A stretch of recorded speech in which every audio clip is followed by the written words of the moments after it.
ഭക്ഷണം കൊടുക്കുന്നത് എന്ത് ഹിന്ദു എന്ത് മുസ്ലിം?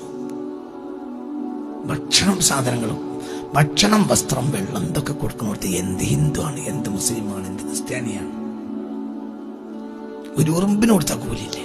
ഒരു ഉറുമ്പിന് കൊടുത്താൽ ഒരു ഉറുമ്പിന് ധാന്യം മണിയിട്ട് കൊടുത്താൽ കൂലില്ലേ? മനസ്സിലാണ്ട് പറഞ്ഞത് ഭക്ഷണം വെള്ളം വസ്ത്രം പാർപ്പിടം ഇതിലൊന്നും ഹിന്ദു ഇല്ല മുസ്ലിമും ഇല്ല. അങ്ങനെ കാണുന്നവന് മതവും ഇല്ല. അത് ഹിന്ദുവിന്റെ വീടാണ് അത് മുസ്ലിമിന്റെ വീടാന്ന് അങ്ങനെ കണക്കാക്കരുത്. ആവശ്യക്കാരനെ കണക്കാക്കണ്ടത്. നിങ്ങൾക്ക് പറഞ്ഞത് മനസ്സിലായോ? ചിന്തിക്ക്. എല്ലാവരും കഷ്ടപ്പെട്ട മനുഷ്യന്മാർ, സമൂഹത്തിൽ കഷ്ടപ്പെട്ട മനുഷ്യന്മാർ ഇപ്പോഴും ഉണ്ട്. അവരാരാണ്? അവരെ കൈ ഒരാളെ കൈ അവരിലേക്ക് നീളൂല. എന്തുകൊണ്ട്? അവരെ കുപ്പായം തുണിയും കണ്ടാൽ ആരും അവർ കൊടുക്കൂല. അവർ മാന്യമായി ജീവിക്കും, പക്ഷെ അവർ പട്ടിണിയിലിരിക്കും. അവരാരോട് ചോദിക്കൂല.